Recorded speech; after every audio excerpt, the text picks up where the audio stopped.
se retrouve dans Punchline pour évoquer la radicalisation, un mal qui ronge notre pays, bien sûr, après la tuerie de la préfecture de police de Paris. Et nous sommes avec Yves Lefebvre, bonsoir, secrétaire général SGP Police. Toujours cette clé USB qui est en cours d'exploration, cours d'analyse, qui a été retrouvée, je tiens à le repréciser, qui a été retrouvée sur son lieu de travail. C'est clair. Donc aujourd'hui, quelques éléments nous permettent de penser que c'est une clé à usage professionnel. Et aujourd'hui, de ce que je sais de l'enquête, et on attend tous et toutes, je parle de tous et toutes, bien évidemment, l'opinion publique, la population, mais qui plus est les policiers et qui plus est de la direction du renseignement, de la préfecture de police, on attend aujourd'hui des informations depuis le procureur national de la lutte pour l'antiterrorisme.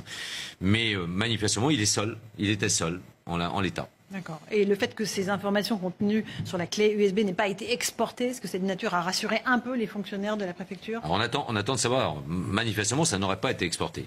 On va rester au conditionnel, si vous me permettez. Oui, bien évidemment, ça aura vocation à rassurer les policiers. Bien sûr, ça aura vocation à les rassurer. C'est pour ça, d'ailleurs, qu'il faut rassurer les policiers.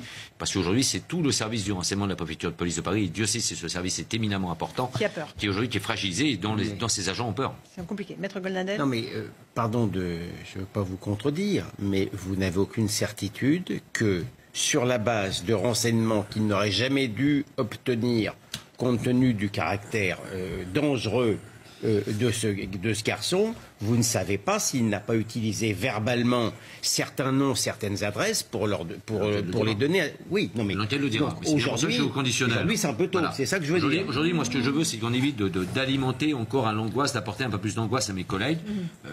J'apprécie je dirais l'objectivité des débats sur ce plateau et sur CNews, entre autres, depuis le début de la semaine. On fait preuve d'objectivité parce qu'il ne faut pas aujourd'hui.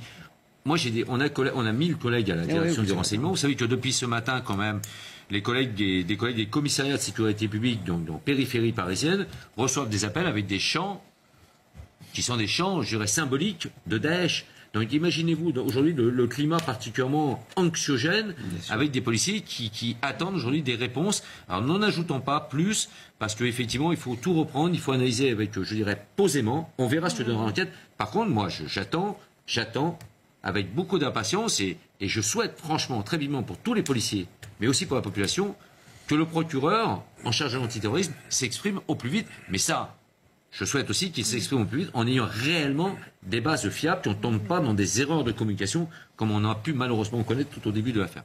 On est certains médias, aujourd'hui, on surfe un peu sur la vague de la toute peur par rapport à tout ça. Entendons-nous bien, vous n'avez pas entendu, du moins, pas de ma bouche ou de mes représentants, on n'a jamais alimenté quoi que ce soit en la matière. Oui, aujourd'hui, l'association de malfaiteurs, vous le savez comme moi au départ, il vaut mieux qualifier au plus haut pour peut-être revoir par la suite. Aujourd'hui, en fonction des éléments, moi, mon souci aujourd'hui, c'est de préserver l'intégrité morale et par le fait, bien évidemment, physique, des policiers que je représente. Bien sûr. Tout simplement. C'est pour ça qu'aujourd'hui, ne tombons pas encore plus dans un climat anxiogène qui pèse au-delà de la DRPP. C'est-à-dire que pour les policiers, il n'y aura pas assez de fermeté pour expulser... Il n'y a pas assez de fermeté. Moi, je ne veux pas me placer dans un débat politique. Je pense que ce n'est pas le cadre ce soir. Mais à un moment donné, il va falloir qu'on ait des gouvernants qui aient du courage. C'est-à-dire qu'à un moment donné, il faut prendre des décisions. C'est-à-dire qu'on ne pourra pas lutter efficacement contre le terrorisme dès lors qu'on consentira à garder et à annuler des mesures, notamment d'expulsion, par rapport à ce genre d'individus. Moi, je ne rentre pas dans le fait qu'on lui donne une tribune dans les médias ou pas. Ça, c'est le travail des médias de savoir si c'est opportun ou pas. Par contre, moi, je dis que le politique doit avoir du courage. Il va falloir à un moment donné briser certains carcans. J'entends Emmanuel Macron hier matin, dans un moment ô combien empreint de tristesse et de solennité lors de la cérémonie à nos 4 collègues décédés. Mais c'est bien le courage des mots. Mais il faut avoir le courage des actes aussi à un moment donné. Et on ne peut pas lutter, nous sommes en guerre contre le terrorisme. On avait tous et toutes vocation à un peu l'oublier. Non mais malheureusement, là, on replonge. Et bien, ce qui vient de se passer en Allemagne prouve aussi que cette guerre est à nos frontières. Donc là, il faut à un moment donné savoir ce qu'on veut faire. On veut lutter, oui. En Allemagne, il s'agit a priori d'une attaque antisémite, possiblement d'extrême droite. L'incohérence aujourd'hui, la lenteur administrative, l'incohérence des mesures qui ne sont pas appliquées en France aujourd'hui. C'est bien pour ça que j'insiste bien sur ces décisions. Et on le voit à tous les niveaux. C'est-à-dire qu'on a des annonces du politique, en l'occurrence par moment, qui ne sont pas suivis des faits par leur administration. C'est là qu'on a ce problème. Et donc c'est pour ça que, pour ce qui me concerne le ministère de l'Intérieur, oui, il faut le réformer. Et en profondeur. C'est une obligation. Aujourd'hui, sinon ce ministère de l'Intérieur ne sera plus, déjà pour le moins défaillant dans certaines situations aujourd'hui, il sera complètement inopérant dans les mois et qui plus est dans les années à venir. profonde réorganisation, je vous rejoins, elle s'impose. On peut trouver une solution très simple pour la radicalisation dans les services publics, dans l'administration, qu'elle soit territoriale, hospitalière ou en l'occurrence d'État, et qui plus est au ministère de l'Intérieur. Aujourd'hui, toute décision d'exclusion, de révocation est susceptible d'appel. D'un recours. Prévoyons, ce que moi je qualifie, ouvert de mettre, si on pourrait appeler une peine de sûreté. C'est-à-dire que la personne révoquée pour des faits caractérisés de radicalisation ne peut pas faire appel, ou du moins pourra faire appel après une peine de sûreté qui peut être de 30 ans, pour exemple. Mais là encore, il faut avoir le courage. Il faut avoir réellement ce courage de vouloir mettre un terme à ça. Alors j'entends que, effectivement, moi je me méfie un peu des notes de Didier Lallement, qui est, j'en ai le doute, un excellent préfet, mais qui n'est pas un spécialiste du renseignement. Laissons aux gens du renseignement le faire. Mais on a tellement d'éléments aujourd'hui. Le renseignement, on est en train de faire son procès au renseignement aujourd'hui. Moi, je me pose comme avocat du renseignement en France. L'avocat, vous le disiez, justement, a permis de neutraliser des tentatives d'attentat, a permis d'interpeller aujourd'hui. On remet en cause aujourd'hui, on remet en doute aujourd'hui la capacité à travailler de la DRPP. C'est pas ça le problème. On était en 2015 quand il y a les premiers signes de radicalisation. Et là, on est au balbutiement. C'était encore, je dirais, un peu l'usine à gaz. On venait de sortir du triste attentat de Charlie. Et on découvrait réellement que le terrorisme pouvait nous frapper sur notre territoire sous cette forme-là. Et là, et depuis lors, la DRPP s'est énormément professionnalisée. Parce qu'on fait souvent le procès aujourd'hui de sa directrice. Alors c'est pour ça que... Le problème, c'est qu'on n'arrive pas à qualifier pour radicalisation. C'est le tribunal administratif retoque ce genre de choses. C'est pour ça qu'il nous faut des signes. Il faut aujourd'hui, je dirais, un code. Une grille avec ça, ça compte. Radicalisation, tout simplement. Moi, je suis pour qu'on puisse mettre un process où le recours n'est pas possible pour ce qui concerne les forces de l'ordre en cas de radicalisation. Et là, ça c'est le premier acte qui démontrerait qu'on ait la force et le courage de sortir de l'angélisme. Pour une révocation qu'on applique, oui, mais en gardant la possibilité de l'appel pour un justiciable, puisqu'il devra se porter contre l'État. Je parle de la révocation. Mais s'il est révoqué, de toute façon, son badge sera désactivé immédiatement et ça ne peut pas l'empêcher de faire appel. Il faut pas défendre ça. Mais pourquoi je peux pas défendre ça, monsieur, parce qu'on est dans un état de droit. Mais bien sûr, restons dans l'angélisme. Restons dans l'angélisme. Je parle pas d'angélisme. Si vous êtes dans l'angélisme. Je parle pas d'angélisme. Ayez ce courage, vous qui êtes un homme politique. Oui, mais je ne suis pas un homme politique ce soir. Je vous dis simplement qu'il y a un Conseil constitutionnel et que le Conseil est très attaché à faire respecter l'égalité des citoyens devant la loi. Vous ne pouvez pas dire telle catégorie de citoyens n'a pas le droit de faire recours. On refera malheureusement des cérémonies comme à laquelle nous avons assisté. Il faut rester dans un état de droit. Non, la radicalisation. L'état de droit, monsieur, quand on est en guerre, il faut savoir qui plus est dans les services de sécurité. La radicalisation. On peut l'adapter dans les services de sécurité. C'est glaçant, Yves Lefebvre. Oui, c'est glaçant, mais ça symbolise bien ce qu'on appelle le Uber-terrorisme. C'est-à-dire le Uber-terrorisme qui passe à l'acte avec des moyens très limités. En l'occurrence, un couteau à huître, et il a un couteau qui n'est pas en plus un couteau à lame en céramique. On s'en aperçoit, on en a vu, on a eu des attaques au marteau, on a eu plein d'actes terroristes comme ça. C'est vraiment le type qui passe à un moment donné et qui a pas. Et c'est d'ailleurs aussi une des causes aujourd'hui que peut-être, nous avançons pas trop vite, que Daesh n'est pas revendiqué, parce que c'est vraiment le type qui est en dehors des écrans radars de toute organisation. Le rapport parlementaire du mois de juin est très intéressant. On s'adresse, il fait des propositions sur le rapport parlementaire dans le milieu sportif, au-delà du champ de la fonction publique, dans les salles du moins des services publics. Il y a le milieu sportif. Ils ont beaucoup insisté là-dessus. Ils ont beaucoup insisté, et on le sait aujourd'hui.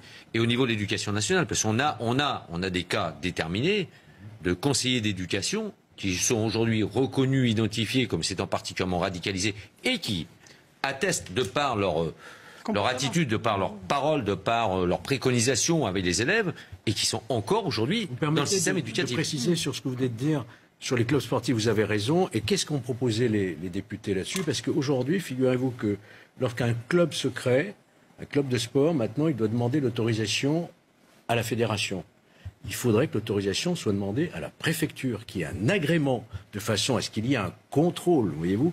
Ça, c'est l'une des propositions qui a été formulée par les députés. C'est une très bonne chose. Mais pour ce faire, il faudra donner des moyens des fonctionnaires à la préfecture pour le faire. Vous savez, on parlait de l'imam tout à l'heure sur le renseignement territorial. Cela, ça relève du renseignement territorial du Val d'Oise. Entre 40 et 50 fonctionnaires, dans les 2 tiers, que dis-je, 90%, ont été exclusivement affectés au traitement des gilets jaunes ces dernières semaines. C'est ça aussi le problème, c'est qu'on manque d'effectifs pour le faire. Et c'est bien là le problème. Et autant à la DRPP, on était dans l'amateurisme jusqu'à il y a encore 2 ans, que là maintenant on arrive à la professionnalisation. Et là il faut qu'on arrive aussi, surtout les services de renseignement en France, il faut qu'on ait, je dirais, un même mode opératoire. Il faut aujourd'hui qu'on ait la même méthodologie, les mêmes outils à disposition, ce qui n'est pas encore le cas. J'espère. Il faut marier avec la DGSI. Non, il ne faut pas se marier. C'est pour ça que contrairement à l'avis que vous avez émis tout à l'heure, je me permets aussi de rebondir. J'ai déjà dit aussi, la DRPP, pour moi, elle vit ses derniers jours, et c'est tant mieux. Parce que le renseignement, le renseignement, c'est la DGSI, voilà. Mais c'est pas que la DGSI, parce que qu'est-ce que vous allez faire du service pilote, Monsieur Fenech, qu'est-ce que vous allez faire du milieu ouvert?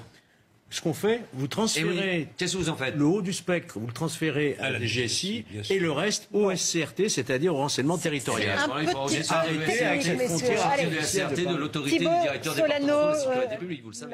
Quelques mots, je crois qu'il faut sortir de cette recomposition, de cette suppression de la DRPP sur certains sur lesquels certains pourraient surfer. Moi, j'y suis personnellement opposé. D'un autre côté, ce qui s'est passé en 2015, l'État dans l'État. Non, mais ce qui s'est passé, vous savez, j'ai jamais été à la préfecture de police de Paris, je suis à l'aise pour en parler. Ce qui s'est passé en 2015, 2 collègues rendent compte verbalement. Et ça fait partie aussi du processus réglementaire. Ensuite, il y a manifestement une appréhension qui n'est pas justement évaluée par l'officier qui reçoit ces déclarations verbales. Et il assume d'ailleurs a priori complètement l'erreur commise à l'époque. Mais depuis lors, il faut savoir que cette personne, ce criminel et potentiellement ce terroriste, faisait preuve d'une certaine empathie. Et il était apprécié du service. C'est pour ça que rien ne démontrait derrière que tel n'était pas le cas. Et il devait repasser à la reconduction de son secret défense en 2020. Il était encore sur le banc. Même si ce qu'il a fait, se réjouir de Charlie Hebdo, ça relève du pénal, ça relève du pénal, mais je rejoins complètement. Et à l'époque, ça n'a pas été suffisamment évalué, mais faisons le distinguo. Les premiers qui signalent, eux, ont fait convenablement leur boulot, ça a été à l'échelon supérieur, ça ne l'a pas été. Mais là, il y a encore trop de lourdeur administrative, on en parlait tout à l'heure. Il faut qu'on arrête, c'est pour ça le signalement automatique. Attention, bien bordé, mais aujourd'hui, quand il faut rendre compte au premier chef, qui va rendre compte au deuxième, et ainsi de suite, et ça va prendre des mois, il y a une lenteur de chef administratif. Merci à tous les 5, merci beaucoup Yves Lefebvre, Thibault Solano.